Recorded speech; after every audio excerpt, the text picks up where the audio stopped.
time to take a TO with Coaches Turner and O'Neill. Produced by Kurtis Cross and engineered by DJ Krissy. Be sure to listen now at Apple Podcasts, Spotify, Buzzsprout, or Google Podcasts. Download the app and subscribe to the podcast so you don't miss an episode of Take a TO with Turner and O'Neill. It's time to take a TO with coaches Steve Turner and Casey O'Neill. Your new favorite podcast features conversation from the world of high school, college, and pro sports, along with other riveting content. Connect with us on Facebook and Instagram at Turner O'Neill Podcast, on Twitter at TurnOnPodcast, or visit www.turnerando'neill.com. Thanks to our partners, Ray Cruz and MCF Mortgage, the Tamara Cusick Team, Dynamic DJ Entertainment, Healthy Baller, and Insurance Alliance Group, LLC. Our sponsors, O'Neill Development, LLC, Next Level Lacrosse, Peace Players International, A Squared Home and Office Solutions, and Collins Funeral Home. Our donors, Justin O'Neill, Winsight Media, and Redwood Investments. Take a TO with Coach Turner and O'Neill is produced by Kurtis Cross and engineered by DJ Krissy.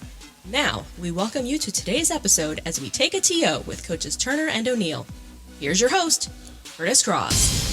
Ladies and gentlemen, welcome to week 12 of Take a TO with Turner and O'Neill.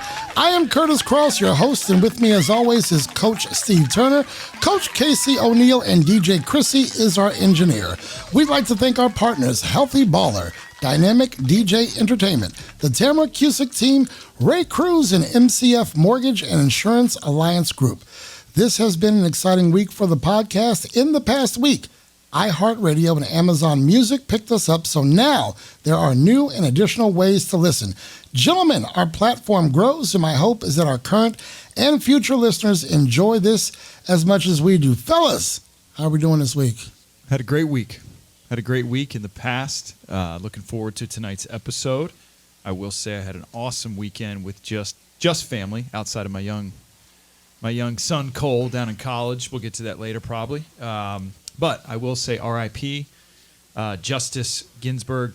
It was actually really special to hear my wife talk to my two daughters as we were putting them to bed last night about the importance of that just heroic and amazing woman, and to hear her explain to a 6-year-old and an 11-year-old about what that woman meant. So not to bring it down, but R.I.P.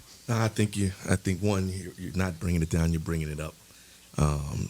She did some incredible things, and in the women's work, really some incredible things.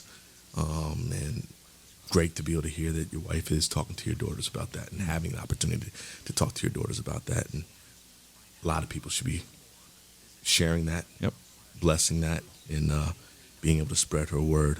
So please, R.I.P. And how I'm feeling, Coach? How you feeling, Coach? I'm blessed, man. I'm back with the crew. All right. Ready for another episode. Looking good. Excited to give our fans what they want to hear. All right. Well, it was great to see the numbers from... I'm sorry, I did forget one thing. I was going to point... I was just thinking this. Are we up? Is the line up? DJ Krissy has a microphone, and from now on, we will put a microphone. Krissy, say hello to the people. Hello. That is DJ Krissy, our engineer. We have a voice behind the name. So no more ding. She can just say, your time's up with that mic. You could do both. Wait a minute. How are you getting dings before we start the starting five? Because that's other part of it. He was trying to give some love, and he still got dings. That's the shtick. I'm trying to give, I'm trying to give her some props there. And you anyway, get dinged. Moving on. It was great to see our numbers from last week. And I'm glad folks were interested in our guests. In fact, we had more than 2,400 listeners, viewers last week, which is exciting. To our listeners, don't forget, each Thursday, we drop a new episode at 11 a.m., and you can get our content on any popular podcast platform, or you can watch the show on YouTube. Again, that's each Thursday. Just subscribe to our YouTube channel or via our your favorite podcast platform, and you'll get the alerts when a new episode drops. each Thursday, 11 a.m. This week, we're going to get into an open conversation on recruiting. We know that much of our listener base consists of student athletes, parents, and coaches. The recruiting process, school visits, and choosing a school, both on the high school, prep, and college levels, can be overwhelming. We will provide our insight, and we will talk about how this process is a bit different now, given the pandemic. You called it, Coach. I did forget to ask about Cole last week, so holla at me. What's up with our favorite sophomore? So our sophomore down there in South Carolina, Clemson, South Carolina, he is doing well. He is trying to get comfortable with everything that's the current climate, right? With being virtual, but while down around the school, hopefully getting ready to start some club lacrosse. That's exciting. It is exciting. That is exciting. Trying not to run up that credit card bill that we always joke about. I wasn't going to ask this week. Yeah, he's doing great. Just spoke to him today. He checks in from time to time, but he looks good. He's happy. I appreciate you asking about that. So he's Not good. a problem. Here's my next question. Not a headline. What the heck was Atlanta thinking on that onside kick? It's just wobbling and wobbling, and look, they can pick it up at any point, right? I've been able to grow with accepting where my own team is. Okay. But it hurt me this weekend to see the dudes that I really want to see lose find a way to win on a huge mistake. I mean, for most of the afternoon, I'm like, well, the Redskins will be, I can't say that word, darn it. The Washington football team, who I know we're not going to talk about except for now, they're going to be in sole first place because I'm seeing the Cowboys just getting beat down. You found a way to bring up the Redskins. And then I did. Yes, I did. But I look back and I see the Cowboys, whatever. All right. Well, ladies and gentlemen, let's move on into our next segment. O'Neill Development is a construction, remodeling, and development firm that has been active in Maryland, Virginia, Washington, D.C., and the Eastern Shore since 1975. O'Neill Development specializes in custom residential work, providing extensive pre-construction and construction services. Find us at www.o'neilldev.com or call 301-840-9310. Let's get social. Be sure to connect with us socially on Instagram and Facebook at Turner O'Neill Podcast, on Twitter at Turn On Podcast, and on YouTube, search Turner and O'Neill and then subscribe. Be sure to listen now at Apple Podcasts, Spotify, Buzzsprout, or Google Podcasts. Download the app and subscribe to the podcast. Don't miss an episode of Take a TO with Turner and O'Neill. One headline is brought to you by Become your own success story. At Healthy Baller, our team of specialists is committed to providing injury recovery and strength and conditioning training tailored to individual needs. Watching our clients break barriers fuels our passion for athletic development. Call 844-622-5537 or visit healthyballer.com. Now, back to Take a TO with Turner and O'Neill. Ladies and gentlemen, here is your headline of the week. The Clippers simply choked. What went wrong there? I'm going to go first. I'm going to go first on this one. They did not choke. Okay. I think there's a lot more to what happened with them as a team because of some things that I think were going on with individuals that really aren't being talked about. Okay. And that being Paul George was battling with some depression. Absolutely. And, we heard old Skip a week ago giving guys hell. We're giving him guys hell about it. again. And I'm not giving Paul George the pass on that. I mean, you're there. They need you to play and be your best. But, again, man, that whole bubble and being away from your family for that amount of time, it's tough. And it just goes to show to me that these guys are human. And sometimes we, the fans, forget that. But I got to give credit where credit's due. Those Nuggets. The Nuggets came to play. Yeah, they did. And they've got a pretty special team. I hope they can keep that group together and keep it moving because I think the future looks bright for them. Well, the future ends in about 2 or 3 games this year. Yeah. We know that. Please, Coach O'Neill. These Lakers. Yeah, I will definitely give credit to the Nuggets and what we had talked about a week or two ago, maybe teams overlooking how good were the Nuggets really, and they came to play. Couple things here. I'm going to go in a different direction. I love Doc Rivers, and I don't like when coaches who I respect like him take all the heat. Now, granted, that's the position he's in. You want to say something? No, go ahead. I'm gonna follow up after you. I do have one more thing to say. I don't like seeing coaches have to take that, but that's the position he's in. But I will say that roster's changed a lot over the years, and consistency speaks volumes. Now, I know the Lakers are in the position they're in, and that's kind of a newer team, but they do have LeBron. They do have some incredible players. But here's my theory. So we talk a lot about being the big brother, and the big brother in that city is the Lakers. Okay, Right, the Clippers have been the little brother forever. Yes. So whatever big brother has to do in terms of front office management, getting the players they need, bringing in guys like LeBron, being the Lakers, big brother doesn't lose to little brother. And even though they didn't play head to head, you are going to like bite, scrap, trip, do whatever you can, and so that's the Lakers' talent. And I'm sorry, until something happens. I don't know if they choked. They're just little brother. It's got to happen 16 times for them to even be in the conversation. Right. That, and mine is more of, this is more of a wondering. They were one of the teams fighting not to play. Right. Like, that's true. Like, how much does that play into it, and what were some of the reasons that we don't know why they really didn't want to play? And now they don't have to play. Nah, you're right. And there is your one headline. Since 1939, the Collins family has served families of Montgomery County and Greater Washington with dignified professional service in their time of need. We continue the same family tradition today at our funeral home located just off the Beltway in Silver Spring, Maryland. Our family of experienced funeral directors stand ready to assist you around the clock 365 days a year. Whether you wish to pre-plan or you have experienced a loss, please contact us to discuss how we can assist you at your time of need. Call 301-593-9500 or visit collinsfuneralhome.com. Become a friend of the program. Friendship level contributions start at just $25. Each contribution helps to fuel Take a TO with Turner and O'Neill. To find out more or make your contribution, go to www.turnerando'neill.com and click Friends of the Podcast. The starting five.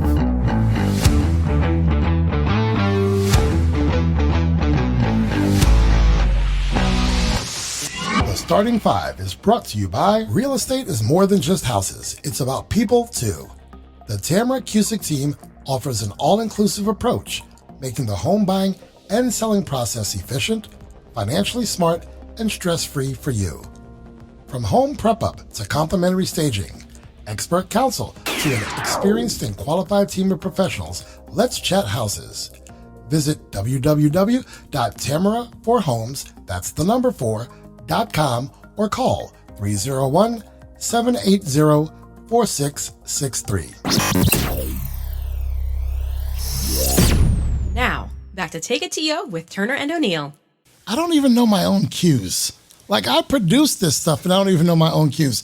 All right, ladies and gentlemen, this is the Starting Five. 5 questions to each coach, 30 seconds each. Coach Turner is laughing at me, and if he laughs too much, Krissy, can we talk about, or can the folks hear what happens if we talk too long? That's what happens. These coaches have never seen. Why are you buckaroo? Or in my suggestion, she could just say, "Stop talking."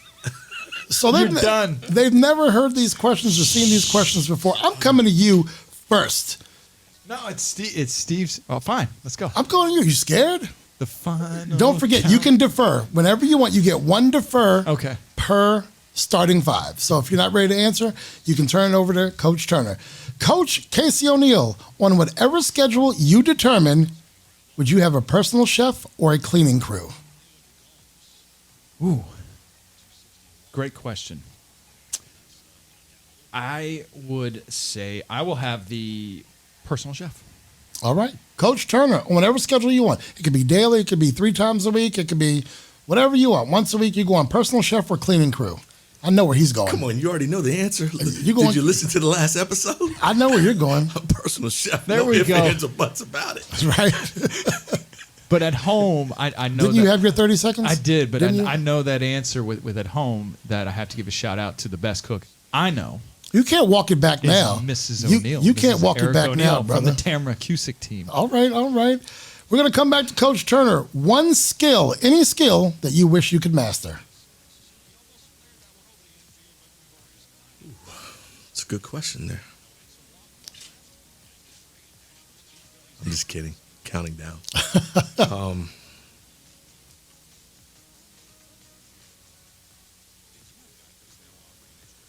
don't know. I'm pretty skillful, so that's a Oh, okay. I problem. mean, you got the good looks. You can coach basketball. You picked a great woman to be your wife, so you got all those skills. I'm deferring right now. Oh, he's deferring. It's coming your way, Coach O'Neill. You can defer after 30 seconds. I didn't go 30 seconds. He deferred. I didn't go 30 seconds. You know, we can turn your mic off. I can just. We see can it. do that.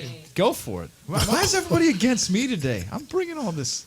Your 30 energy. seconds has already started. No, I'll come back. You can come back to me. I'll finish it up. I would, and I know it's a skill, but I'm going to go with a sport that I always wished, and that was ice hockey. I wish I'd always played ice hockey. And I could have skated, like been an awesome ice skater. This is why the two of us are a team, because mine is the sport too, and I got it as I was sitting here thinking. I just want to master playing golf. That's the skill you want. That's the skill I want. Like if I'd like to be a guy that could shoot in the, mid 70s to low 80s. If I could do that and play golf like that every time I went out, life would be grand. I like that. All right. Coach O'Neill, coming your way. Name your Mount Rushmore of athletics. Any sports, any athletes. Your top four. The top four. Your top four athletes. Top four athletes. Oh my goodness. Yeah, your Mount Rushmore. Ooh. Any sports. It could be a tennis player, soccer player, football, lacrosse. Okay. Basketball, Michael Jordan. Okay. Football, probably Tom Brady. Okay. Baseball, I'm going to go with, baseball. I got to come. Man, this is catching me off. All right, hockey, I'm going to be hometown. I love Alex Ovechkin. Okay. And then baseball. It doesn't have to be baseball. It could be another sport. I'm going to get dinged. I'll go baseball, Hank Aaron. Oh, I mean, her finger was right there. It was right there. Coach Turner, your Mount Rushmore. Any sports, any athletes. It could be 4 football players. It doesn't matter. Well, the obvious and the easiest is the GOAT, Mr. MJ. MJ. Michael Jeffrey. Yes, sir. Michael Jeffrey Jordan. Number one. If I go to soccer, Pele. All right. Gonna go with baseball, All right. and I'm gonna go with Mr. October, You can go Reggie. Mr. Reggie Jackson. All right. You got one more. And no way it's not that close to 30 seconds. Come on, Krissy. And I'm gonna go with hockey, the great one, Wayne Gretzky. I gave you an extra 10. Oh, she gave you an extra 10. Did you know his daughter is married to the best golfer in the world right now, Dustin Johnson? Wayne Gretzky's daughter. Boom, I'm going backwards on one, and I don't care. I'm Tiger taking Woods. my extra. Tiger Woods. I love you, Wayne. I was just love thinking you, of it. Wayne, but there's no way in the world I could leave Tiger Woods off of there. Can't leave Tiger off. Woods. All right. We're coming back to Coach Turner, I believe. Remove one thing from this world. What's that one thing? Racism. You don't need 30 seconds on that Nah, one. that's pretty easy. If I can say it 30 times and get my 30 seconds, I'll do that too. But definitely racism. Coach O'Neill. I would agree, and I'll take it to a different way. It's the same thing, but hate. Hate, Just that would hate. be mine. Yeah. It's just, it's got to go. Stop hating. All right. Coach O'Neill, you pick the sport, 1 season to guarantee a title in any sport. Who coaches that team? I guess it's got to be 1 season, any sport, any coach, right? Correct. Ooh. I don't know. I was thinking Bill Belichick, but I'm going to go with, I'll probably go Coach K. Not going Zen Master? Phil Jack. Yeah, there's just so many. Right. And people aren't going to agree with it, but yeah, I'll stick with Coach K. All right. Coach Turner, 1 sport, guarantee a title for 1 season. Who's coaching that team? Forget all of them. Me. You putting your money on you. Putting the money on myself. Coach. My man. I'm betting on me. He's betting on himself. Ladies and gentlemen, Coach Turner is betting on himself, and that is your starting 5. The starting 5.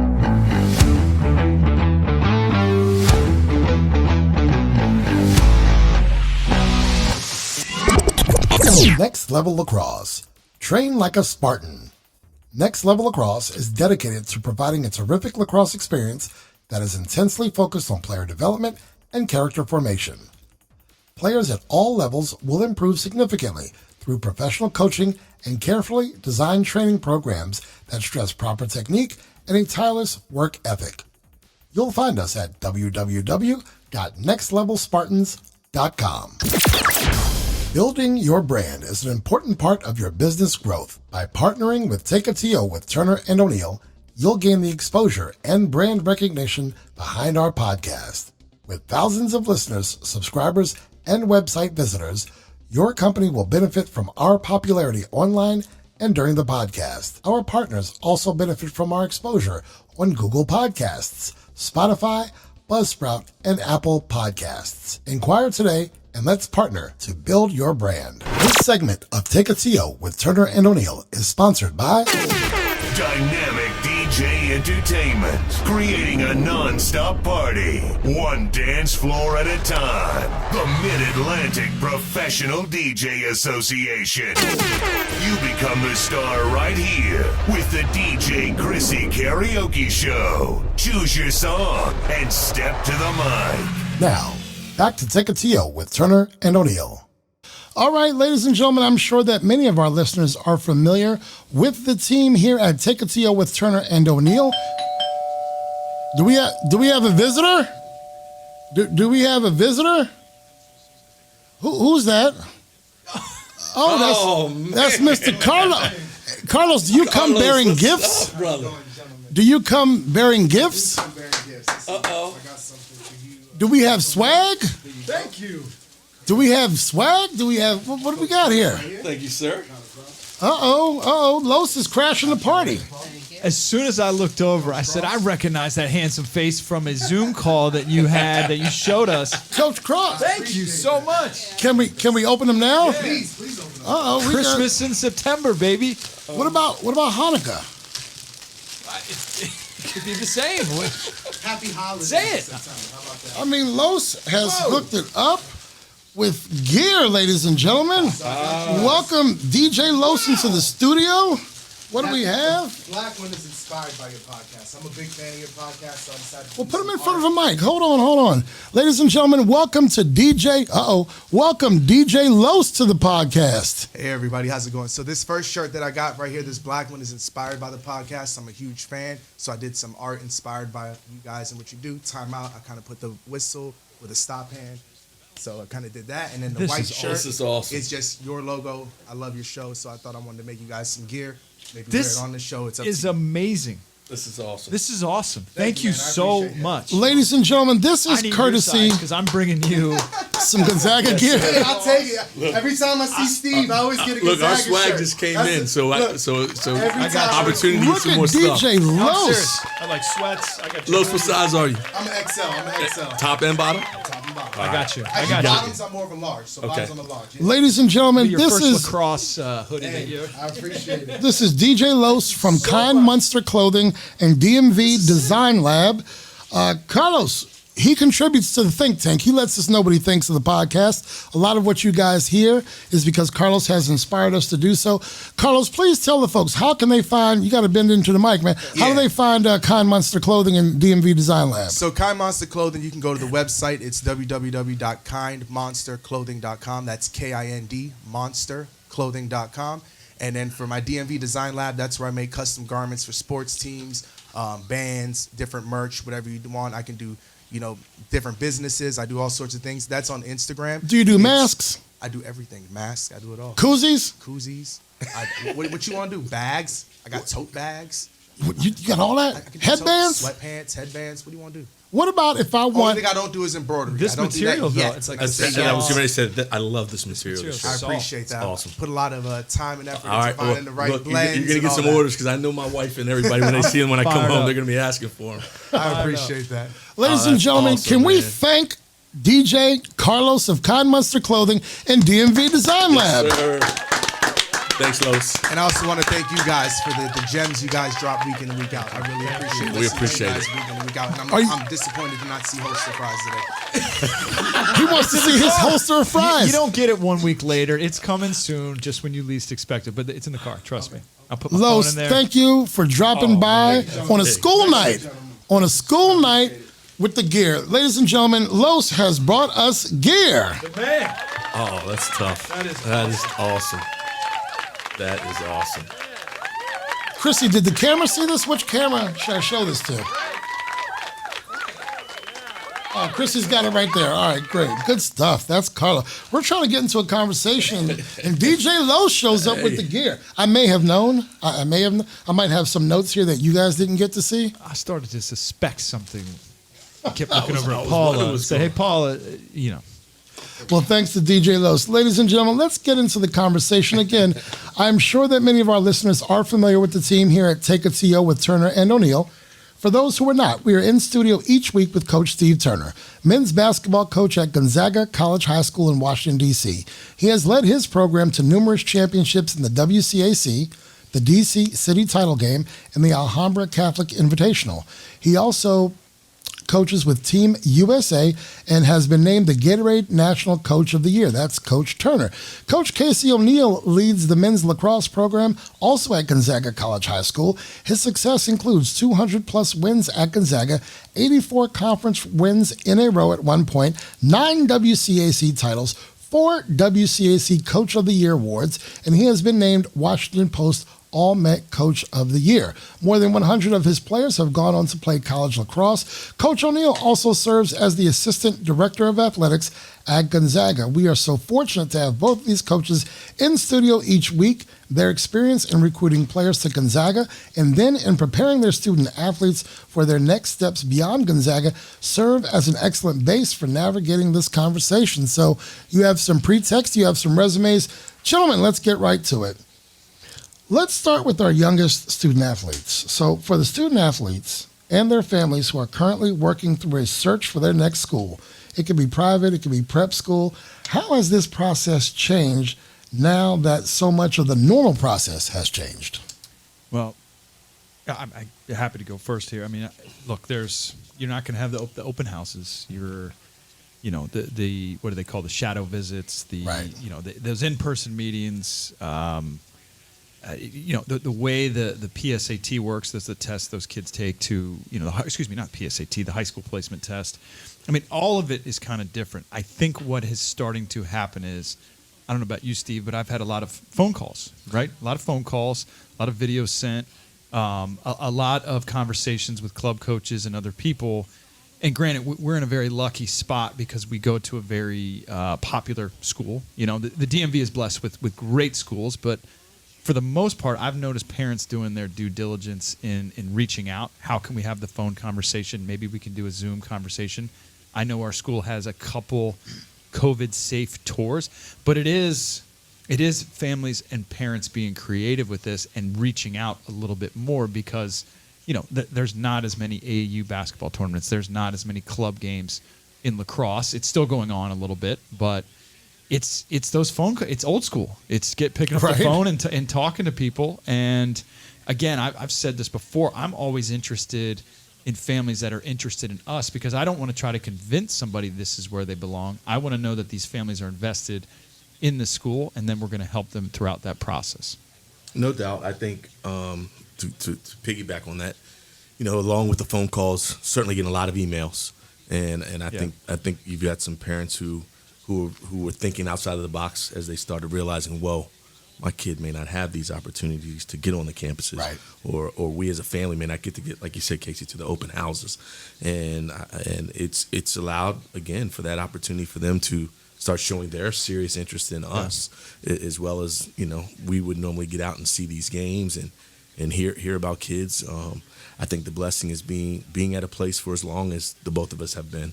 There's a lot of people in the community who trust in us and believe in us. Certainly I've had a lot of calls from those people who coach some of these kids or are mentors to some of these kids saying, hey, I got a kid that I think could be a great fit for your school. He fits the academic criteria. Okay. He's certainly, if he's not what they would consider at this stage to be the complete athlete, he's a kid that I think is going to be a diamond in the rough that people will be surprised of by the time he gets to high school and the body starts changing and he gets opportunity to be coached underneath you. Those are the things I'm hearing from folks. So I would recommend, as I talk to the families or people who are listening to this, be proactive. Yeah. Get in front of it, because even though there's not the regular Eagle, like for us at Gonzaga, it's called Eagle for a Day. It's a shadow visit where you get to shadow with another student in the 9th grade to see what a day in the life is like there. Some of the schools, and our school included, are still having, as Casey said earlier, COVID-safe tours. So you got to jump on them, because there's not going to be many of them. No. But there is still opportunity, so be proactive. And what doesn't change is the commitment to academics at all these great institutions, public, private, whatever it is. And so the kids need to be staying on top. And that's difficult, because not a lot of kids are used to virtual learning. Right. So if you have, but it's staying on top of that. That's not going to change the academic requirements to get into the school, or how you handle the application, or how you handle writing an essay and that you're submitting. I think the difficult part is when I'm having these conversations is saying, well, normally at this time, we're running a camp that you can come if your kid wants to be seen, or normally we're here and there, and everyone's waiting for this normal to kind of come back, and who knows what that normal will be. But like you said, Steve, you've got to be creative, you've got to be proactive in pretty much everything you do. And again, it's not about, I mean, at least for me, these coaches coming after the kids. I mean, we'll talk about college recruiting later. You have to sell yourself a little bit. And the kid, even though they're younger, needs to do that slowly but surely. But the parents and the kids just need to stay proactive. And with that being proactive, I think it's important to get the process started. Most people have a genuine idea of a few schools that they'd like to see their child go to or want them to be at. Get online now. Start looking at those applications. Don't wait till late in the game, in the last minute. Like, it's an opportunity for you to really read through them. Now get on the phone with these coaches and of the programs that you're looking to try to be a part of, and ask questions. Not only to the coaches, but call the admissions department. They have people that are willing and readily available to answer any of the questions you may have. My suggestion to folks: be as thorough with the process as you can. From the essay that has to be written to right now taking time. If you think the placement test will be something that's tough for your kid, there are a lot of resources out there that you can do practice testing. There's a lot of resources out there in terms of people who run some tutoring. I know a gentleman over at Mater Dei, John Dugan. He's been doing it for years with helping kids get ready for both the test that's our test, the HSPT, as well as I believe it's the SSAT that it's done in the IAC. So there are definitely resources out there with people who are willing and ready to help your kids. And again, I think don't be afraid to reach out and ask questions. People are going to be willing to help you and answer those things that you need to understand. I was going to mention Phil Pine over at Capital Educators. They do that very thing. So those are two resources folks can use right there. We're not here just to throw some information out there. We're going to tell you where you can go to get that support we're talking about, or get that push in the right direction. One thing I did fail to mention for those listening to us throughout the country or internationally, the Gonzaga College High School is an institution for young men. So that's why we're always mentioning this guy or this boy or this player in that respect. It is all young men in the program. How important, gentlemen, is it for families to define what their end game, so to say, is when researching schools? Like what are they looking for beyond athletics?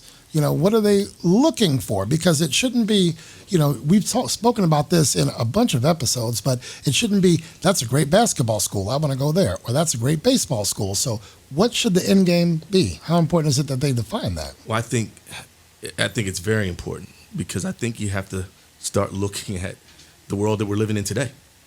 A lot of times I think a lot of the folks are looking at the schools primarily because of athletics. They say that it's all about the academics, and I think that's part of it true, but I think you better define that to being your why right now. Right. As we've seen, sport has been taken away. Right. The education is going to be the most important thing, and I think you got to find a school that fits who your child is, and I think you have to also look at it a little bit without the sport.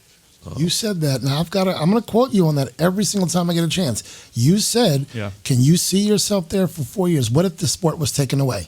Will you be happy at, St. John's? Will you be happy at Syracuse? Will you be happy at Stanford, or wherever that may be? And also know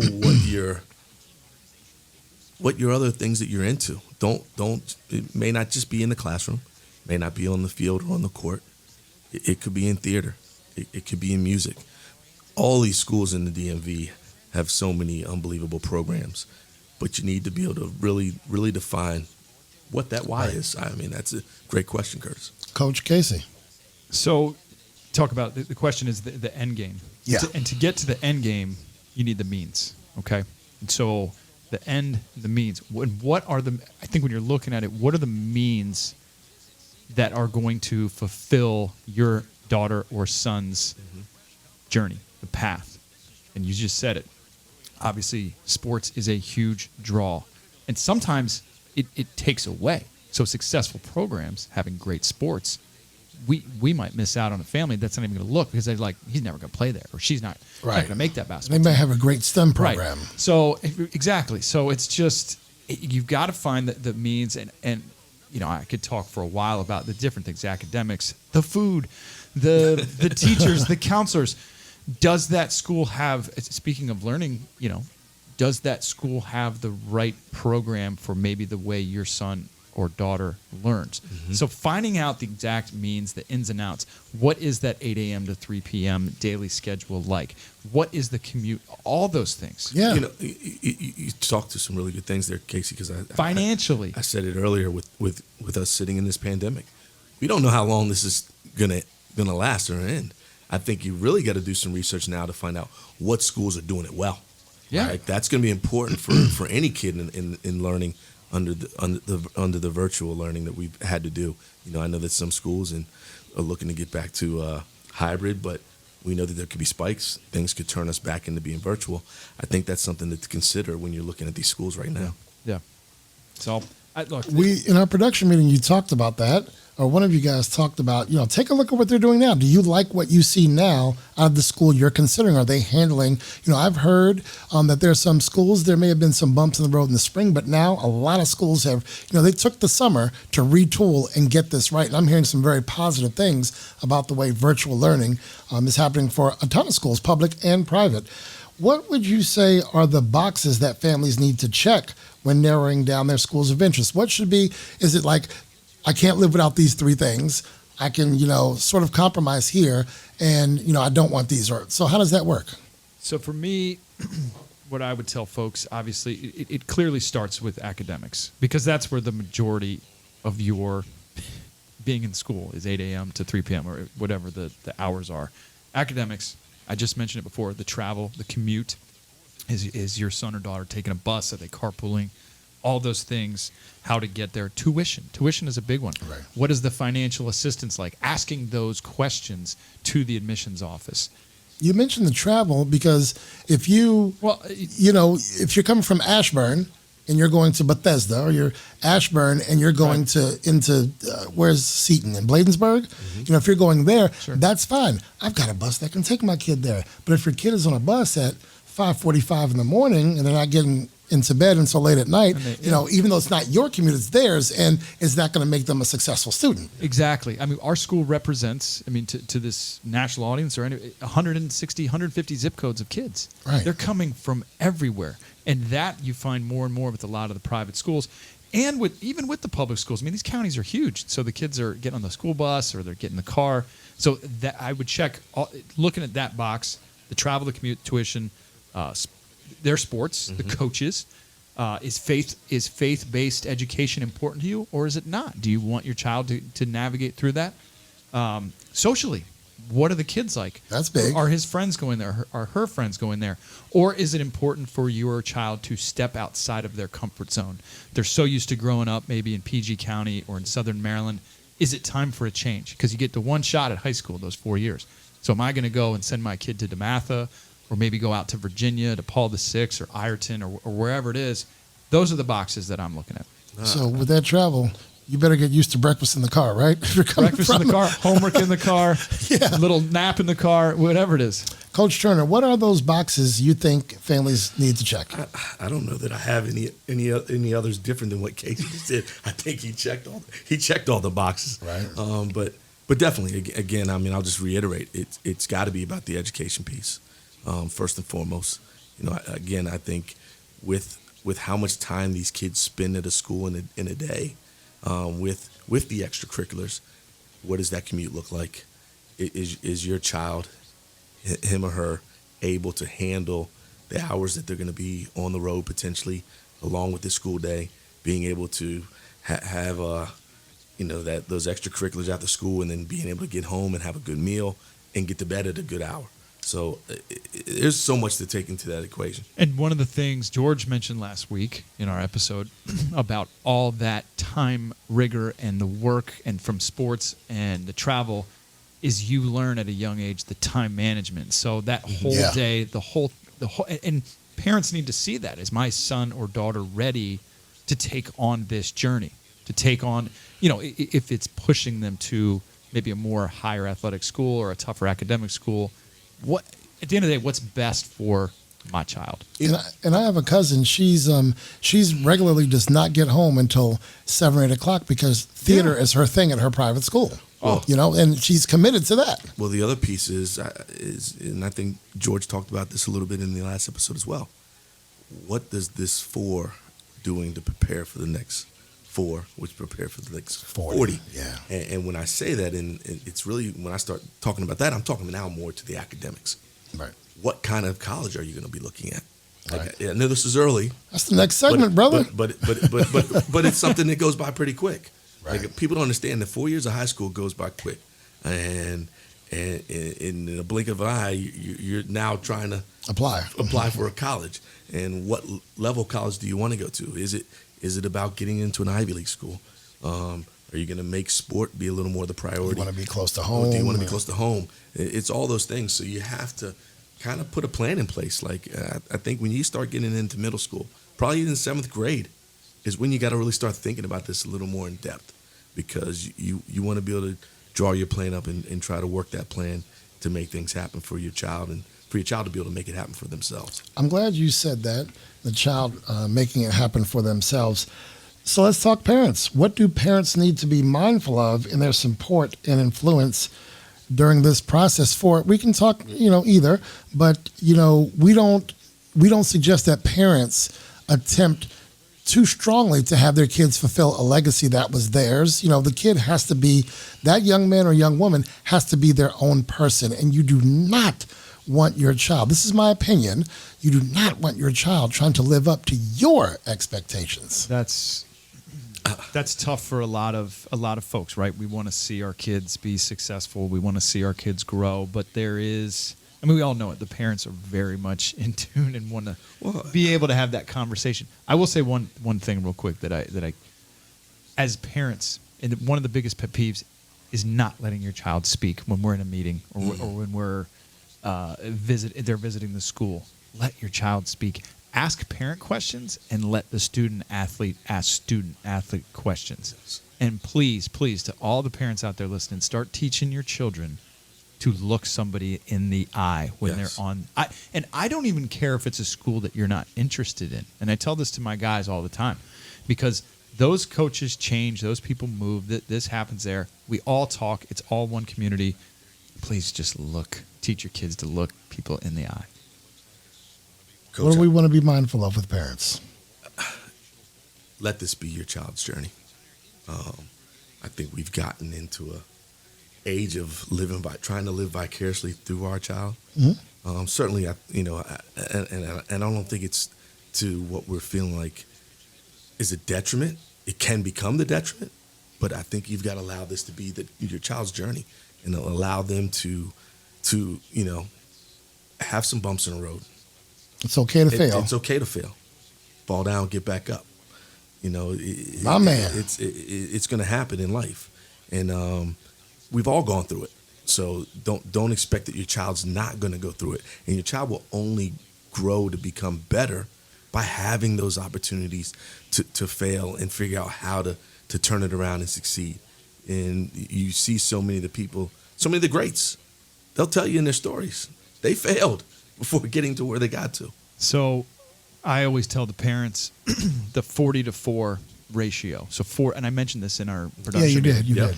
And here's the reason. So 40 young men come in to play lacrosse at Gonzaga. And by the time 4 years later you're giving mom a flower on senior day, that 40 is probably anywhere from 12 to 15 boys. So it goes 40 to 12 to 15. And out of those 12 to 15, probably 8 of them are going to play college lacrosse. Okay? Sometimes more, sometimes less. And out of those 8, transfer, program shuts down. They don't like to coach. Injuries. They're just worn out. So in 8 years, you go 40 to 4.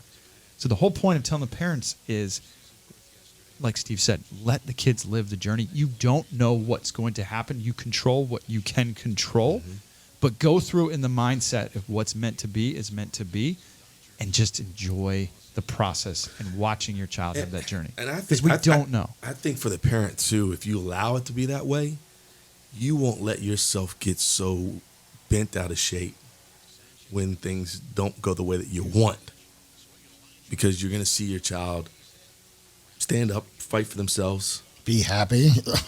work hard, be happy, and control their own destiny. It's what they really want to do.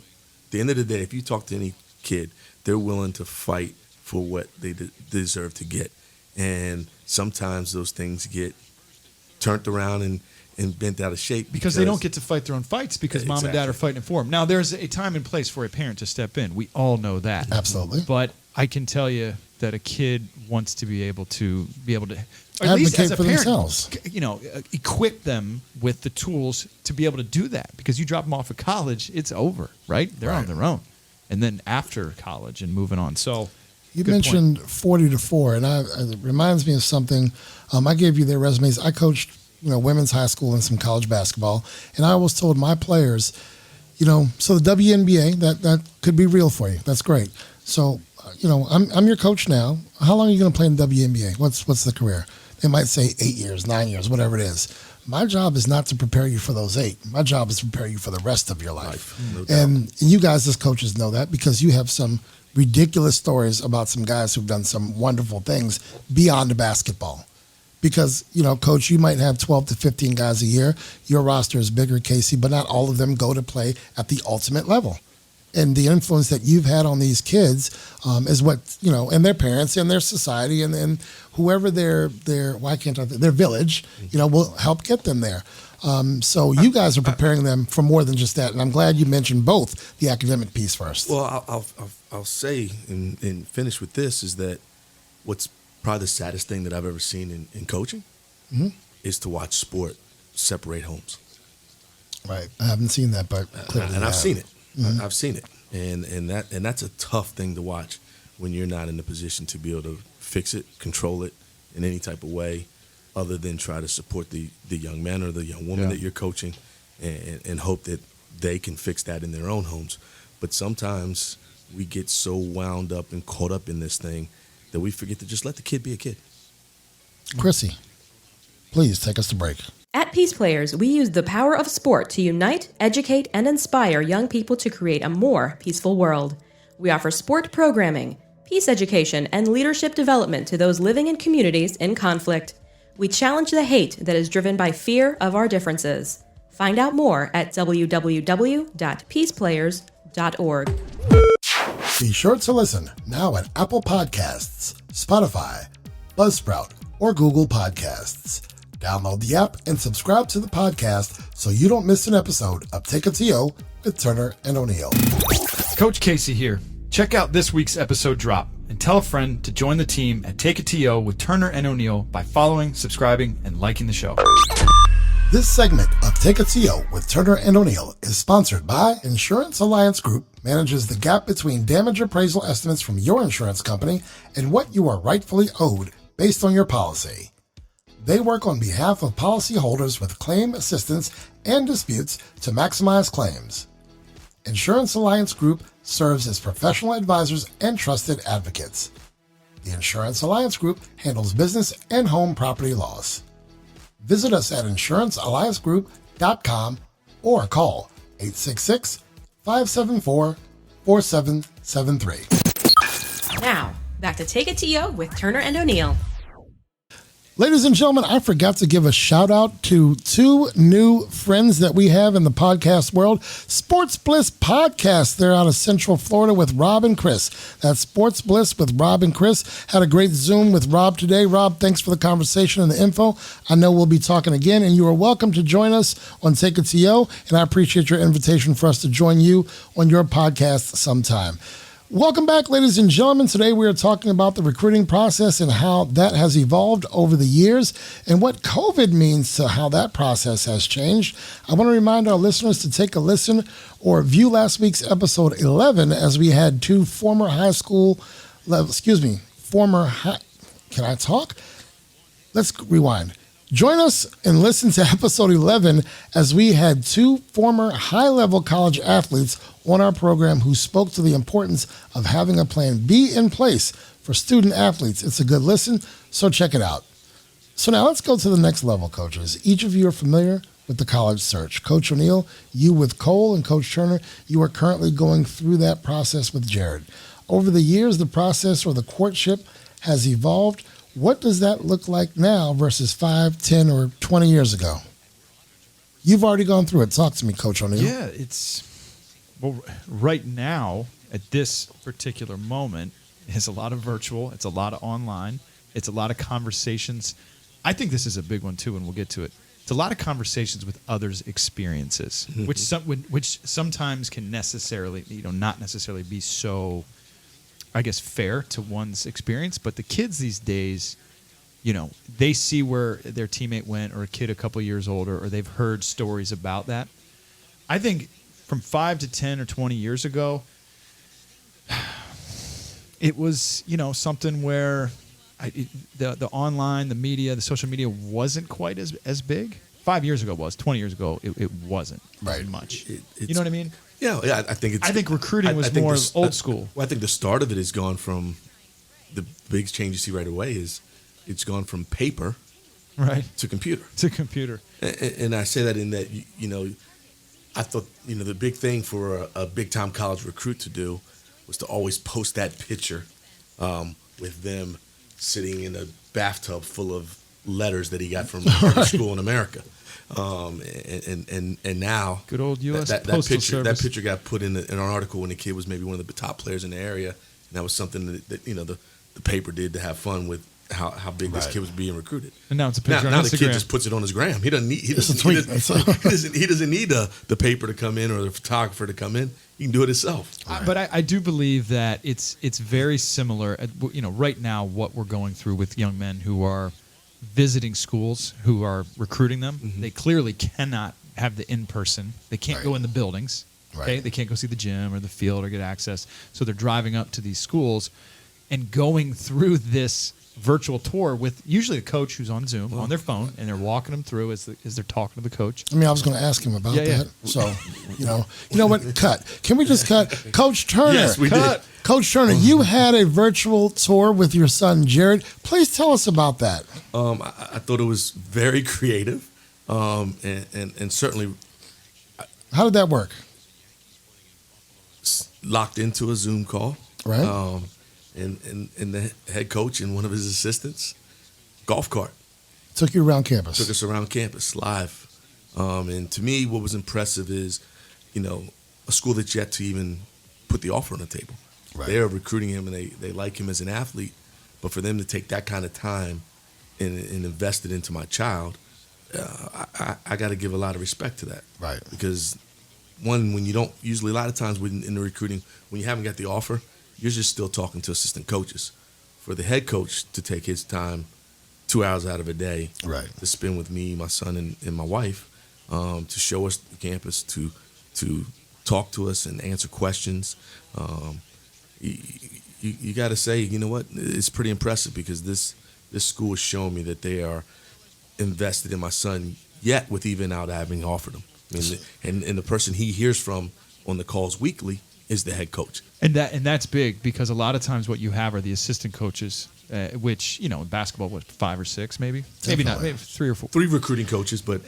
Cross, same thing. So a lot of times, getting that love from the head coach is so important because a lot of times you're going down a road with maybe the guy that's 3rd in command or 4th in command and it may never get to the point of the head coach. But doing your research when you go to these websites and reading the bios of the coaches and seeing what they are, a lot of them are associate head coaches, like a Keith Ergo, right? Who are making decisions, and the head coaches are trusting in the recruiting process. Because let's be honest, the young coaches are the ones going out there. I think that's some of what you're seeing different in the 5, 10, 20 years ago, is that there are assistant coaches who are being able to have the same their decisions, authority and decision making as their head coach. They've been put in a position to say, I can put an offer on the table to this young man because my boss is trusting me to bring in the best student athlete to help us be able to win. This is tied in so well because several episodes ago you talked about being able to trust your coaches and giving them putting things on their plate that you have to be able to blindly trust. Right. And it sounds like that's what they're doing. You guys touched on it. This is the topic. Social media. More than ever, it plays into the process. It's a blessing and it's a curse. How can social media help the recruit? Conversely, how does it hurt the recruit? Well, I just saw one literally. I'll kick back on this one. I'm going to go immediately to the what kids are all about, the likes and the follows. And I just saw a head junior college basketball coach tweet today, right before I came here, that he was unfollowing a certain amount of kids because of what they like. Right. And he was tired of seeing their likes on his timeline of things that he doesn't want to have in a player coming to represent his university. Wow. And that's the thing. I mean, literally, I have that conversation with my son all the time. Clean it up. Make sure that you're representing your brand. When social media now, these Instagrams and your Twitters and your Snapchat and everything else that you use to promote yourself and put yourself out there, it's building a brand. It's a little bit of what Malcolm Lemons talked about, being able to use this platform for positivity to show the best of who you are. Certainly not the worst.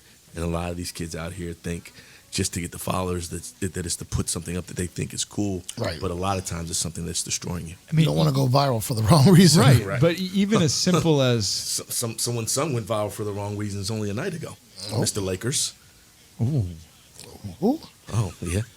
I didn't catch that. You guys missed it, but go ahead. We'll talk about that a little bit. All right. But I know what you're getting at. But the point of this is, you could even have an awesome highlight of yourself or a highlight video, but the music you choose, right, on your Instagram, the sort of demeanor, maybe if you're just too much of a showboat to the, that the coaches think. I mean, again, it's such a messed up world that's how we're meeting people, is through social media, but that's first impressions go a long way. Well, I had a big time college coach, top 20 coach in America, tell me he was in a situation trying to choose between two great candidates. Yes. For an assistant's position, and they couldn't. He was struggling with making a decision. He thought either one of them would have been a great choice. And just go to the social media. His assistant coach, one of the current assistant coaches, said, "Hey, coach, go to their Facebook pages." And it was as simple as one just kind of looking a little more family oriented, and the other one, I think the first picture was red cup in hand. That's how he made the decision. And it doesn't matter what's in the cup. It doesn't matter. And I was going to say, right. He didn't know what was in that cup. Right. But it showed something that he didn't want. He didn't want to have for his program. And I think what's so important about talking about this is, especially for the younger kids too, to see that what can really happen on social media. And as parents, we would tell them, please just take a look at their Instagram or their TikTok or their Snapchat, which I don't know if you can or not, but it's still always there. Check but out the hip buckaroo with the TikTok there. All right. Well, Chloe's got it. She loves the TikTok. But we got to look at it. Here's the thing. I got to look at it. I want to make sure the music that is on there. And we've had some pretty deep conversations a couple times. We had to pull that thing aside and say, delete that video. I don't like the words in that song. And so there's just so many lessons to learn. Now, granted, while social media is not going away anytime soon, ever, there is good from it. I know this isn't the question in terms of your highlight videos, in terms of how you hold yourself. A day like today where people are celebrating someone like Brennan Looney, who played lacrosse at DeMatha, and he played lacrosse at the United States Naval Academy, a football player, served our country. You see stuff like that where people are posting things and talking about honor and hard work and fight. there's so much good on there, but it just takes those little it's one moment. It's one moment. One moment. You know, you we talk about it, and I'll go back into how it can help. But just that one moment last night, driving home with Jared from around the Beltway, and lo and behold, turn to the left. I'm looking at all these police cars. Got half the Beltway blocked up and jammed up. Okay. One moment, car turned upside down. Right. So, you know, Jared's getting ready to get into driving, and we're talking about social media, the phones, not texting, tweeting, and doing those things when you're driving. Just turn your head away for a moment, right? And it was an opportunity. I'm prayerful that no one got hurt badly in the accident, but it was a teachable moment. Teachable moment. And we are all guilty. Look, we love it. I love just the text exchange we have every day, pretty much. And to my team, it's such an easy way to get in touch with my team with a text message or like a group chat or whatever it is. But we've just got to continue, just like we talk about a lot of things with our kids, to continue to push that positivity on social media and doing it the right way. Or else you can get lost, like I always say on Twitter. You choose what you want to follow, right? Or who you follow. Yeah. So that's your news. Like, that's your information, okay? So it just leads you kind of one way. So you got to put it down sometimes or follow other things that are... You know, this wasn't part of the question, but what I'm hearing in your answers, so scholarships can be lost off your social media. Very easily. Yeah, it seems pretty clear. But all the time. Yeah. You got to remember, kids don't realize that even though they've gotten an offer from a school, they don't know where they stand on. That's just a verbal. That's a verbal. Not even just the verbal piece. Yeah. Casey, if you walk into the college coach's office right now, there's a whiteboard that is sitting up behind the head coach that has in this year's class of 2021, we need a point guard. We're going to need a center. We're going to need a small forward. And then there's probably 5 to 10 kids on each underneath each depth position. Chart. And there's a depth chart. You may have an offer, but you might be the 4th option. Right. Now that means you're probably getting calls, but they're a little lighter. Right. If the number 1 guy, he's getting conversation through their whole staff every day. Right. Every day. So you have to be mindful that you're always not the number 1 guy just because you got an offer. And you also have to know that if that number 1 guy posts something, you could become the number 3 guy. You can move up as well, right? And I'll give this to the parents. That's a question to ask these coaches. Don't be afraid to ask, where does my son sit on your depth chart? Because there are depth charts out there. And it happens at all levels. Those boards are in every college lacrosse coach's office. And they're colored, somebody in red is top, and then they got green. This guy they think is going to go somewhere else. I mean, there's always a chance, and so why risk by doing something stupid on social media? Yep. Yeah, and it's so, folks, what I'm hearing here is a scholarship can be lost based on who you follow, what you retweet. Coach Turner, you mentioned that. It's who did you retweet? You retweeted that? Is that the message you want? That Division I coach, that tennis scholarship, that lacrosse scholarship, they're going to follow you. And I think you said one of your rules, was it you with your players, is you can't block me. I have to have access to your social media. And because and it's not about having control. It's about you're building great young men. That, and sometimes I need to protect you from yourself. Right. Can I just brought up something where I had a conversation. Well, if I say no, then what do I look like on air? So yes, you can, Casey. Well, it's being recorded. So I asked Cole one time about Snapchat. I said, how many times do you Snapchat a day? Right. Oh, God. And so and he said 50. And I said, 50? But, we all text a lot. We're texting all day long. I said, 50, that's a lot. He goes, no. I said, what are your friends? I said, probably 500, 600 times a day. Easy. All of them. Easily. 500 to 600. That's insane. So, yeah, I've seen a phone get put down by a teenager, and they get back to it the next morning, and there's like 438 texts in a group chat. Oh, and Snapchat is real. I learned very, very much about it this past weekend. Is Jared's account got hacked, and to see how upset he was. You should see our over losing. Yeah. And for access. him, it wasn't even much the access. It was memories, and that's what he said. He's like, Dad, believe me, I don't have anything on there that if they stole it, that I'm concerned that it would get put out there. There are memories on there that I can't bring back because I don't have access to that account anymore.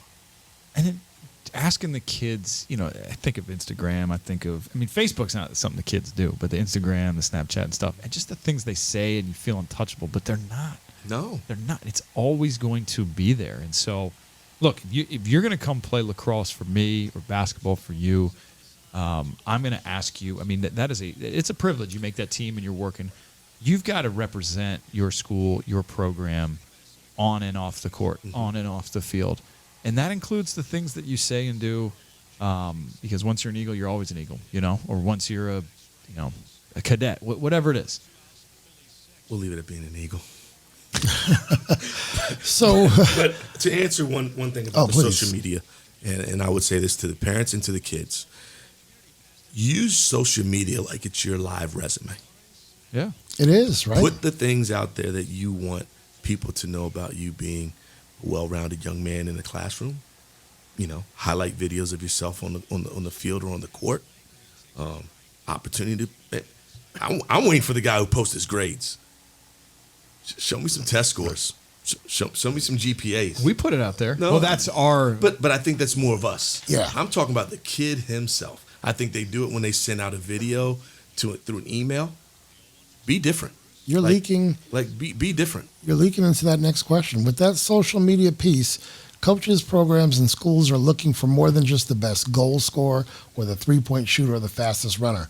What can you tell our listeners, the student athletes, the parents, in terms of the kind of person that schools are looking for? And it extends to the circles they travel, right? Right.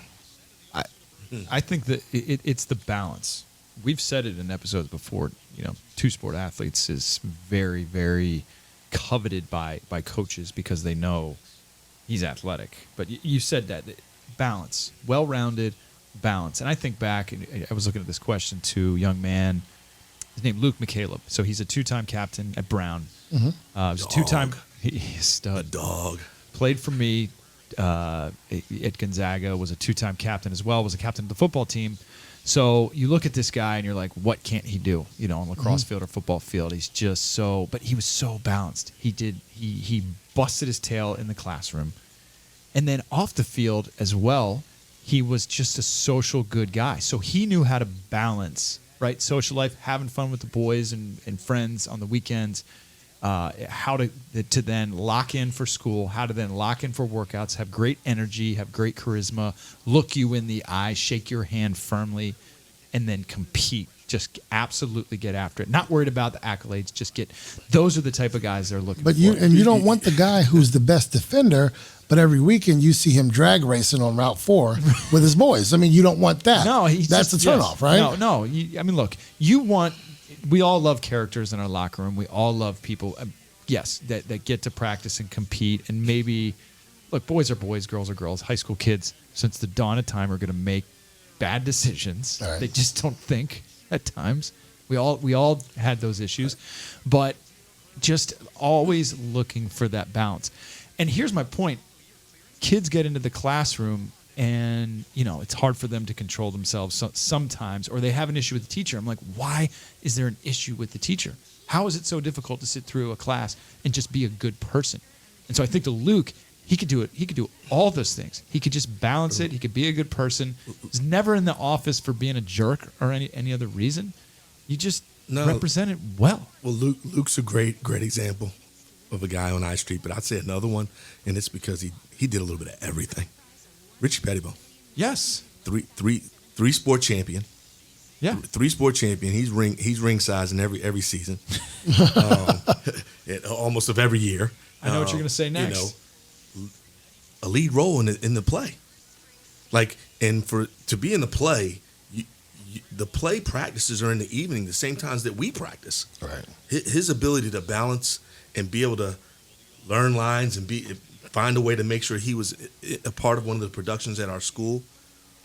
But even on top of all those things, being the big time student, right, and then setting himself up for choices. When you look at his list of choices of where he had opportunities to go to play football, unbelievable. I mean, I'm not gonna lie. I get enamored by some of the guys who walk in our doors to come see our players, and he brought in everybody. Right. Saban, you name the top dogs in the business, they came through the doors to see this young man. Okay. And that's because of how he carried himself. I don't think he ever had jug in 4 years at our school. You know, every teacher talks about him still to this day. And he walks in that door.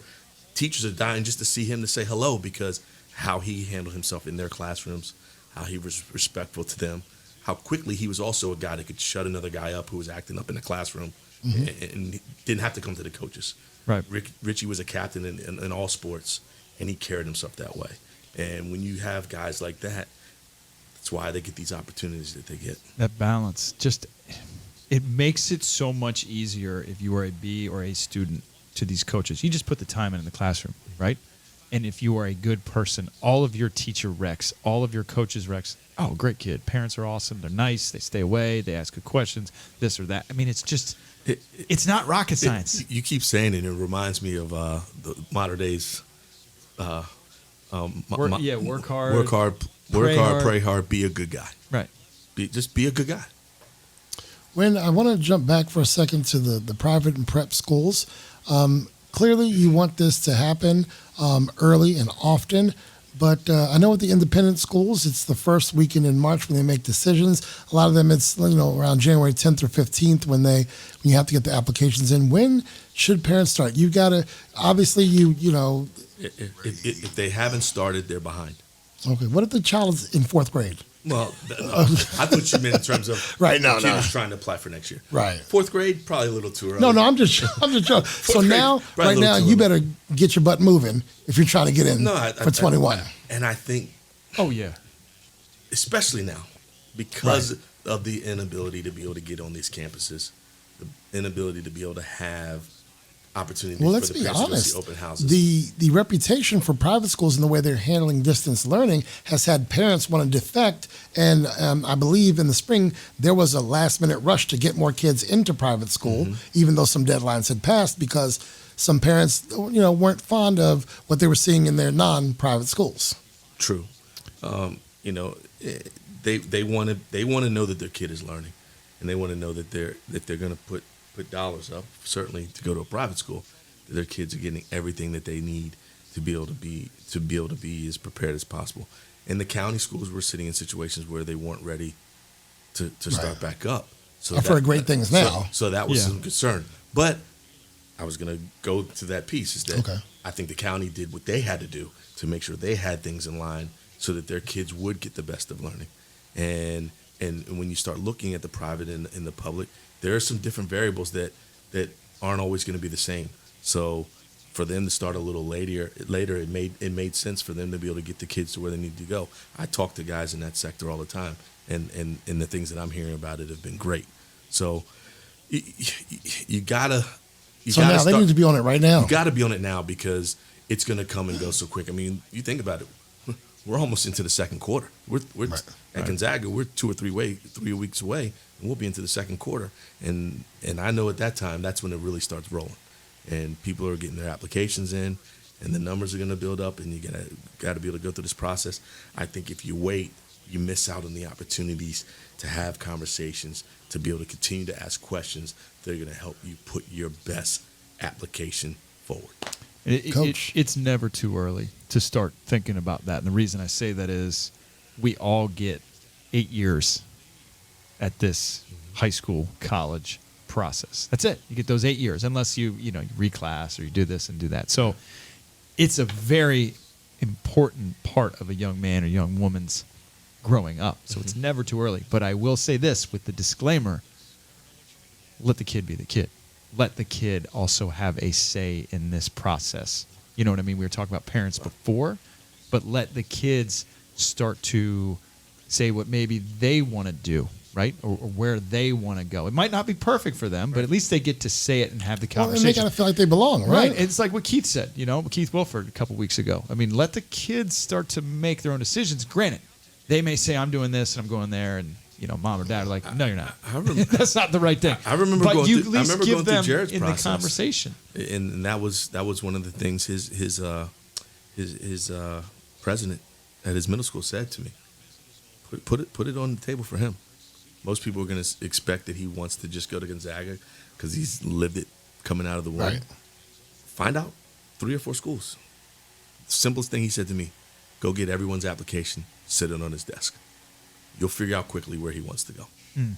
And because no kid wants to do 4 or 5 essays. Right.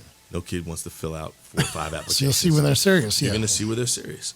And for Jared, he was able to dwindle it down to 2 or 3 schools that he did visits to, and he was able to make a decision in the end. But you got to get the ball rolling now, is my recommendation. And if you're thinking about Gonzaga, Coach Turner's email, sturner@gonzaga.org. Coach O'Neill? Send your video, send your resume, and let's talk. We might be getting some videos from California, Texas. That's fine. Bring it. I get that all the time because of us being called Gonzaga. People thinking I'm the college. Right. I got one this morning about our water polo team, and they're like, "We're in Nevada. Can we get up to Spokane, Washington?" I said, "Oh boy." Well, They're talking about Gonzaga. Hold on, let me Right. give you that. I'm gonna throw you guys off. I for a remember story. that. Yep. Camp. I was there. We're sitting in the lobby, opening day of camp. Young man runs in. He's got suitcase bag.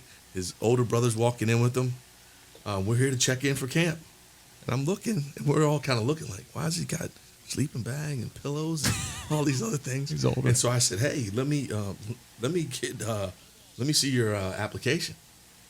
It was Gonzaga in Spokane, and they were coming from Tokyo. So he legitimately flown. He said, "You're about a 4-hour flight, 5-hour flight." Just came right over, flew into DC. Flew into DC. And came the young, to camp oh over God, there. he didn't speak English, and, No. and the guy translating felt so felt bad. so but It was bad. basketball camp he was coming Yeah. for? Yeah. And I did find out later, Casey, they got out there. good. They ended up getting out to Spokane. He was able to make it to the camp. I think he missed the first day. That kid, but he did have his opportunity. He was older too. He walked in yes. because it's a youth camp. It's a bunch of like 12-year-olds playing basketball. And then you got this 19-year-old. He was tall too. What, He, like he was 6'7", he was 6'8"? a high school kid. Yeah. And our camp is up for up to the middle school. You couldn't put an entrance exam in front of him real quick? Oh man, Well, no, he's past high school, huh? he was getting ready to go to college. All right, let's wrap this baby up. And how have you, just for fun, how have you guys had to get creative? Bringing kids in and seeing what your program will look like over the next 2, 3, 4 years, and you as well, Coach. Which, by the way, guys, if you don't know, we've covered this in the previous episode. You got a couple of games in March before the pandemic hit, and that was it. Your season was shut down. So, yeah. Coach O'Neill, you got damn near a full season, right, Coach Turner? Yeah, the only thing we missed was our Alhambra. invitational tournament in Alhambra. Yeah. Yeah, and you got 2 games. You got maybe a few preseasons and 2 regular season games, right? Yeah, we had our normal build-up tryouts. Obviously, the whole off-season building up to it, and the guys were ready to go, loved the group. We had 3 scrimmages and our 2 games. And I'll never forget, after a great second game, a come from behind, 15 seconds for us to take the game winner, and then having 2 days to kind of figure out what's happening here. We're practicing, getting ready to play Georgetown Prep under the lights the next day, and did not happen, shut things down. So immediately we jumped into Zoom meetings every week with the guys, and we started a jersey number workout. So whatever the date was, so if it was April 1st, jersey number 1 gets to pick the video, send a video to the team and his workout, and they got creative with it. We got all the way through jersey 45, and we did some of the managers and others. And So it was like May 45th? What? it was, well, no, once we got to May 1 and number, whatever it was, 31 went. Here they go. 32. Here Okay. they I'm just go. asking because you said we get to 45. I don't know. You didn't share this before. Well, it was on our Twitter and our Facebook. I didn't know you then. We didn't, and that's without the pandemic, see, Another terrible Oh, thing good. the pandemic did was bring you to me. you don't see. You see this? Krissy's laughing. Chris, you have a mic. You can talk to people. Yeah. You can play referee. So we got creative in terms of the virtual meetings. We had daily challenges. We had a great social, when the social justice, just came flying through. We had a great Zoom meeting about that, very long and powerful. We had guest speakers come through. Right now, I will say this. I've had my ups and downs. Now, we as the leaders of these programs need to stay strong, especially for the kids, and give them this hope and this future and start to work out, because we can slowly start to work out. COVID's safe, but it's not like what they're used to. No. But it's, I'll be one of the first to say the ups and downs of not being able to work with the kids. I wouldn't go as far as sitting there and being over the top depressed, but I'm sad because I want to be with the kids. I want to be around them. And so trying to be creative. Right now I'm letting our captains kind of handle the situation, not handle it, but get the kids together and talking to them and checking in on them. And I think they're doing an amazing job, but it's been tough. So how have you gotten creative with recruiting? Because that's actually the question. Right. Not your current team, but how you got creative with who you're bringing into the fold to be the class of 25 or 26. I think for us, it's both Casey and I, it's the recruiting doesn't end on either end. Right. It's always going to be recruiting to bring in and helping to the young men who are recruiting to get out. For coming in, where I've gotten, I wouldn't call it creative. I'm relying on folks in the community that I trust and know, who have had long-standing relationships, who I believe in know of great talent. I've found ways to see those kids, whether it be mostly through video, and having an opportunity. And then some of it is just allowing those who are being proactive to reach out and to let me know that Gonzaga is a place that they're really thinking about. Okay. And right now, that's probably the only way you can do it, other than trying to get in the gym when a kid potentially is playing, and that's just too hard right now. Probably have a conversation every day with a family, every single day with another family and young men that are very much interested in the school and seeing the videos and talk to them. And I will say, going back to that with the kids, I've always believed like our reputation and our program, if we do the right things with our group, because we are on social media and we are on as a team, right? Gonzaga Lacrosse. They see that. They hear about the kids committing to colleges and the things we're doing and we're working out. And here's today's work. That's part of the recruitment. And that's a place they want to be. Right. They want to see that. So if we do it right, as our captains now, we're just elected. We put that out there on social media, and they see that, oh, that kid's going to Princeton, and he's going to Navy, and he's going to, they get excited about it. And essentially, it's telling folks that, we want you to want to be here. But yeah, we've got to stay creative. We got to somehow find meetings. And then I would say on the other part, the recruiting out is where I feel like I've gotten creative, is just being more proactive for the kids. This is probably the first year I've ever personally myself done individual highlight tapes of each returning player. And we did that. I did that early in the pandemic and got those out just to keep these kids' names fresh in people's minds, sending out bios about them and their academics, awards, achievements throughout the past year. Those guys have done a good job of being able to, who've had opportunity to play, getting film out to the schools. And then just, I've been blessed that I only have 2 seniors right now. One's already committed. The other's really, recruitment is picked up in a way that I'm comfortable that he's going to have a home to land on when it's all times be said and done. And then being able to be proactive early with the underclassmen and getting a lot of information out. We have 18. Ladies and gentlemen, it's not necessarily about the name of the school, about the success you think they're going to have. You have to have a coach who advocates for you as well, and who's connected and who knows you through and through, whether it be social media, the academic piece, the social piece, the extracurricular piece, and the athletic piece, where they're going to advocate for you on the next level. A Squared is the go-to source for home and office network and audio-visual solutions. They will link technology to your lifestyle seamlessly. Visit homeandofficesolutions.com for more info. Take a TO with Turner and O'Neill would like to thank our friends of the program.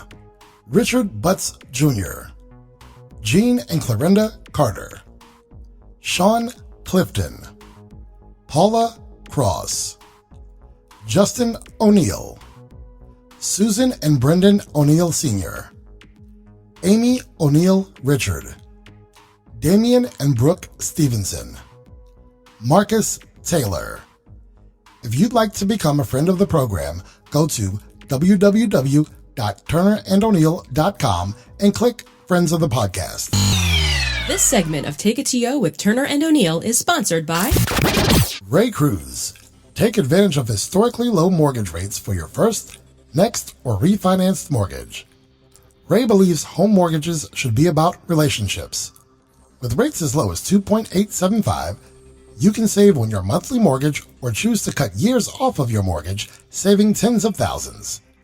To learn more about your options, call Ray Cruz at 301-761-2278 or apply online at raypcruz.com. Now, back to Take It to You with Turner and O'Neill. Let's get a quick sports wrap-up. More surprising in the NFL, the Bills at 2-0, the Eagles at 0-2. Josh Allen leads the NFL with 729 yards passing. I think back to the Bills when they lost those 4 straight Super Bowls and been a quiet fan rooting for them up there. Hoping they do something. Hoping they do something. I would say the Eagles is more surprising just because they're the Philadelphia Eagles and they usually start out well, but those injuries have mounted up for them.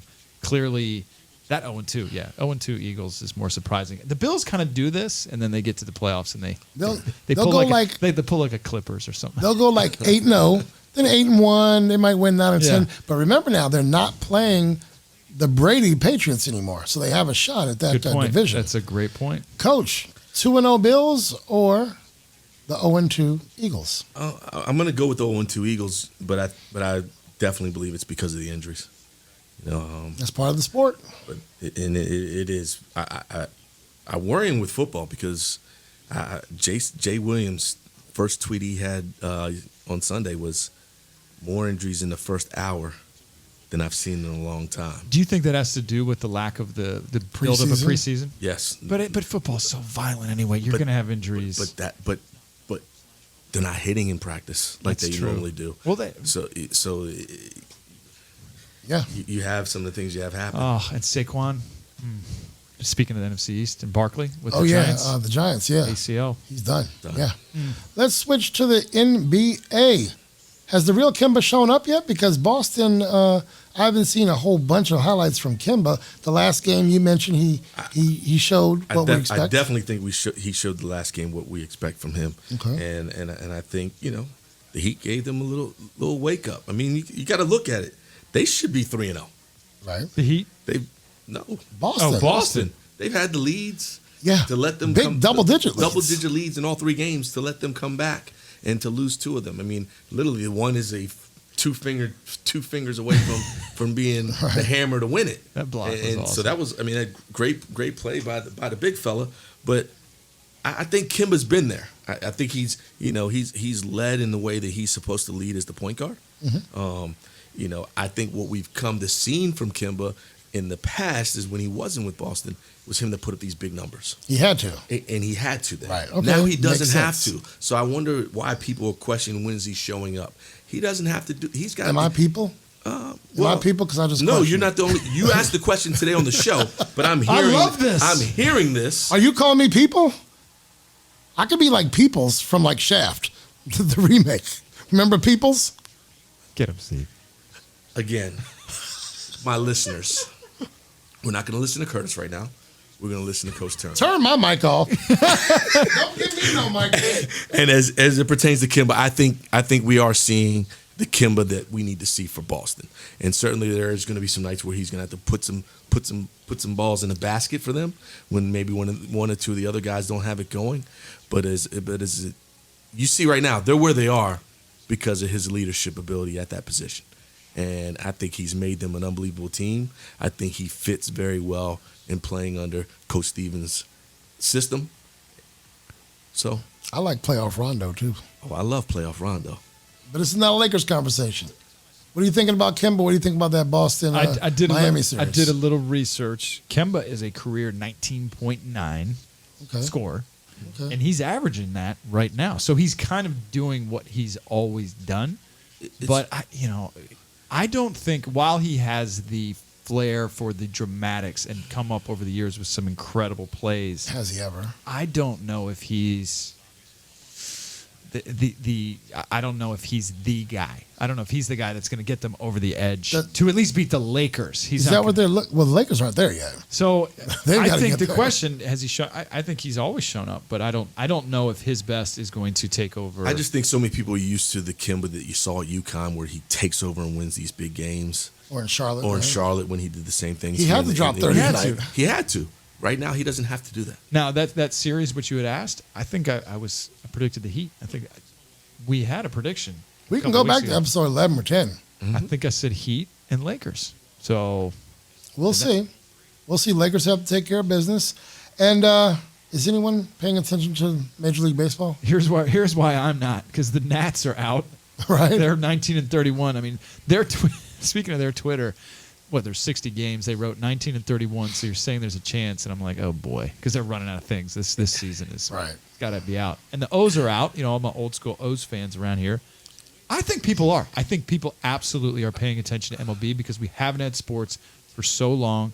And if you're in New York or you're in Atlanta or you're LA, who's like, please let this be our year. The Dodgers. White Sox, yeah. The White Sox. I mean, think about the Dodgers. I think I'm not watching it that much. I think the avid MLB fan is certainly paying attention to it. Mm-hmm. I hate saying it, and I like baseball. I played baseball myself. Sure did. But the highlights are so boring with no fans in the stands. To watch guys just hitting, it's not even home run derby. But I don't think that's when you hit a home run, you're hitting it to an empty stand, and the ball is falling, it's just falling down, falling down. We These saw that, tarps didn't that we? are laid out. Yeah. I don't think it's because of I think NBA people are watching NBA, MLB, old school people. But I am glad that they opened their eyes to see that they needed to get into a bubble, right, for the playoffs. So I'm happy that they're thinking of the safety of the players, and everyone involved, not just the players, the people who are that are in the stadiums for these games, and they're figuring out how to keep these men safe. For me, I do love baseball. I love my woeful Mets, but with basketball happening now, and it doesn't normally happen now. Right. That's my number one sport. So I don't even know their record. I don't know anything about what's going on because I don't usually have NBA this time of year. Right. So all I have is the other thing of not, in case we'd all come in after a night of watching our team and be able to have conversation. We're not able to have those conversations really anymore. No. So baseball right now. All right, and that'll wrap up that segment. We'll be right back after this break. Contributions and partnership opportunities are available. Contact us today to get started. Winsight Media, connecting the food and allied retail industries through research, media, and events. Visit www.winsightmedia.com for more info. Redwood Investments. We are a private investment firm providing growth capital for acquisitions, roll-ups, and management-led buyouts. Visit redwoodinvestments.com or call 202-333-1395. If you have a question for the fellas, submit your question or show idea right on our website. Go to www.turnerandoneil.com and click Submit Your Idea. Become a friend of the program. Friendship level contributions start at just $25. Each contribution helps to fuel Take It to Yo with Turner and O'Neill. To find out more or make your contribution, go to www.turnerandoneil.com and click Friends of the Podcast. Hi, this is Coach Steve Turner, and I'm inviting you to join me, Coach O'Neill, and the Take It to Yo team for this Thursday's episode drop. Now, back to Take It to Yo with Turner and O'Neill. Ladies and gentlemen, thank you for joining us for episode 12. We had a good time. We want to invite you to become a friend or partner. Become a friend or partner of the program. To do so, go to turnerandoneil.com and click Partnerships. We are on Facebook and Instagram, Turner O'Neill Podcast. Twitter at Turn On Podcast. We are on YouTube. Take a TO. Just type it in. Take a TO with Turner and O'Neill. We will show up. We're on Amazon Music and iHeartRadio now, guys. That's cool. Pretty exciting. Thank you, DJ Krissy, for getting us on iHeartRadio. This is how we get on Amazon Music. This is no lie. She fills out the stuff to get us on Amazon Music. It hadn't even launched yet. And I'm just happy to check. I'm like, well, damn, we're right there on Amazon Music. 2 days later, Amazon sends an email, says, you're now on Amazon Music. Awesome. I'm like, I knew this 2 days ago, so thank you. DJ Krissy makes us look good. Some of that stuff you see on Instagram, that's DJ Krissy. When you hear this on Thursdays, that's DJ Krissy. When me and Casey do the big brother, little brother thing, that's me and Casey. That's not Krissy. That's real. So, look, if you guys have questions, you have comments about the show, let us know what you think, because we want to hear from you. We want to hear from other podcasts. Let us know how we can do a greater job. Before we sign off, I want to, Krissy, you have a mic now. Is that dangerous, or, are you going to be able to, are you going to be okay with it? I think I'll be okay with it. I'm not sure if you guys can handle it yet. I'm not taking away your ding-ding buzzer. You can keep that too. I need my buzzer. All right. But where is it? Steve, is it right there? No.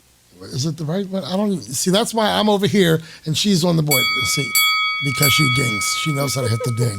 So we all welcomed Krissy. When I said Krissy needs a mic, the guy said, absolutely put a mic in front of her. 100%. All right. So thank you for now. You've always been 1/4 of the show, but thank you for adding your voice to that. Krissy, we must thank you for being the engineer. You two gentlemen, Coach Turner and Coach O'Neill, as well as Paula. She took some promo shots tonight, so hopefully those will turn out well. Well, I know our three will, but I don't know if his Hollywood over there photos are going to turn out well. He's but Hollywood, though. He's Hollywood. I think his pictures are going to come out just fine. They'll come out fine. Just keep rambling on over there. Thanks to our donors, sponsors, and partners. Throwing shade every single time. Can I finish the show now? Can I finish the show? Yes. People are tired of hearing this. Can we wrap it up? Thanks to our donors, sponsors, and partners, we encourage our audience to support those who support us. Oh, man. Thank you to Kind Los. Monster Clothing and the DMV sir. Design Lab. DJ Los, rewind back about an hour. He surprised us with some gear today. So gear is always a part of what we do. Thank you, DJ Los and Marco. Marco runs that business with Carlos for bringing in a bunch of shirts tonight. So thank you guys. Coach Turner, you have the quote now. Sure about that? It's your quote, fella. Are you sure about that? I'm sure about that. All right. So give it to us. Here we go. Pretty short and simple. Don't let fear paralyze your possibilities. I'll say it again. Please do. Don't let fear paralyze your possibilities. Everyone go out there and embrace it. Krissy, DJ Krissy, pull the plug. Take It To You with Turner and O'Neill would like to thank our partners, sponsors, and donors. Our partners, the Tamara Cusick Team, Dynamic DJ Entertainment, Ray Cruz and MCF Mortgage, Healthy Baller, and Insurance Alliance Group, LLC. Our sponsors, O'Neill Development, LLC, Next Level Lacrosse, Peace Players International, A Squared Home and Office Solutions, and Collins Funeral Home. Our donors, Redwood Investments, Justin O'Neill, donor, and Winsight Media. Take It To You with Turner and O'Neill is produced by Kurtis Cross and engineered by DJ Krissy. All material is the exclusive property of the podcast and may not be copied, rebroadcast, or used in any way without written consent of the podcast.